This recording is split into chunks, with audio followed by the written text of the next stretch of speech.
Hello, my name is Missy McLaughlin, and this is my story.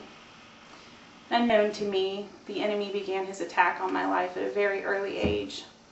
As far back as I can remember, I remember being sick. A small little girl, poked and prodded by numerous doctors and specialists. None of them could tell my parents what was wrong. I endured medical procedures and took quantities of medication that most people don't even know exist until their adulthood. At the age of 13, we finally found a doctor who determined that I had an ovarian cyst the size of a grapefruit, which had been causing all of my internal issues for approximately the previous 10 years. By the time they found it and removed it, I was incomprehensibly broken. I grew up with people watching me, talking about me, touching me. I could feel their frustration and internalized it all, convinced that I was just a problem nobody could fix. I became very introverted and did my best to hide in the shadows. When someone did take notice of me, I deterred them with bouts of rage and anger. At the age of 15, I realized if I found people who had never known me before, I could become somebody. They didn't know my past, so I could create one that was appealing to them. I spent years trying so hard to bury who I really was that I didn't even feel real. I jumped from one man to another, and sometimes back again. I drank, I did drugs. I put myself at risk so many times. As I look back now, it brings tears to my eyes. Not because I feel shame or guilt, but because I know that even then my Father in heaven was with me, protecting his little girl. As time went on, I moved from one bad emotional state to another. I always had someone else to blame. A great justification for all of the actions that I had chosen. I became pregnant at the age of 18, and just like a bad soap opera, the child did not belong to the man I was currently dating. I told him I was pregnant, and he said, "I want to marry you, but I can't tell my parents that I'm marrying someone who's carrying someone else's baby." So again, I chose. Just a few weeks later, without ever consulting the baby's father, my boyfriend drove me to a women's clinic where I terminated my pregnancy.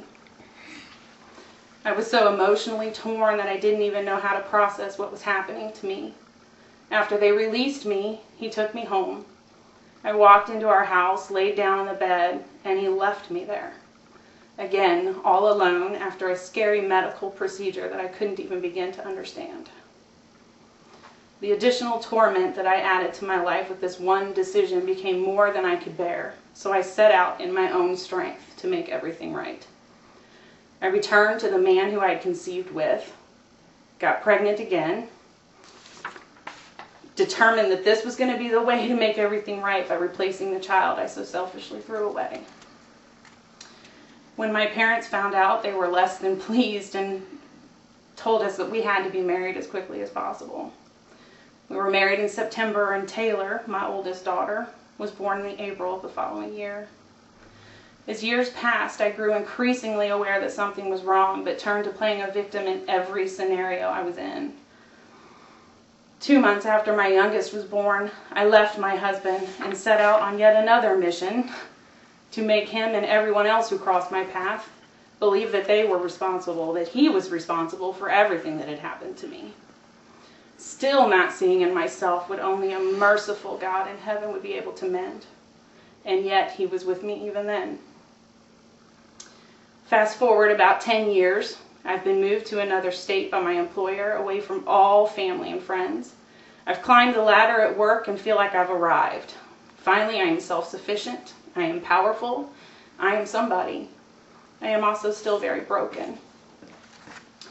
I overextended myself financially, always justifying that my ex-husband, if he were just a better man, I wouldn't be in such a bad position. After all, I was raising 2 kids by myself. When my paychecks began to not be enough, I started stealing from my employer. Just a little bit at first, but as time went on and I got away with it, it became much more. Because of all this, I became very fearful. After 8 years of employment with this company, the owner called one Friday afternoon and offered me a severance package. I packed my things, headed home, and sank into a deep depression. It was in this place that the arms of grace came to lift me out of my self-made pit. I began to watch shows like CBN's 700 Club, and I discovered people like Joyce Meyer and Francis Chan. All these people spoke about a God as someone who could heal, restore, love, forgive, provide, sustain, strengthen, and on and on. I got down on my face and pleaded for God to come and help me. What I was met with, I still have no earthly words to describe.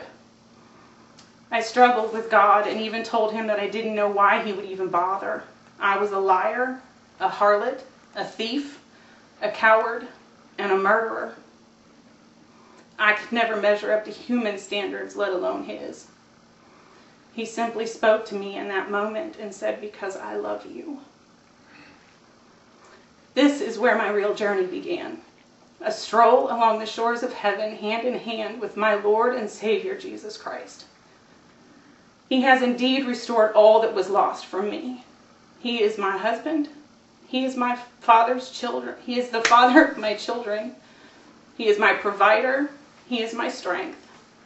I now see his word as alive and active. He tells me that his strength is made perfect in my weakness, that he is always with me, that I should fear nothing because no one is greater than he is, and that he has a plan for me. And I have also been sent on a holy mission. Now I spend my days surrounded by a Father who delights to show himself mighty in the face of my enemy. He cries with me. He laughs with me. He rejoices with me. He's proud of me. And he loves me. My name is Missy. I am a daughter of the Most High. And he has set me free.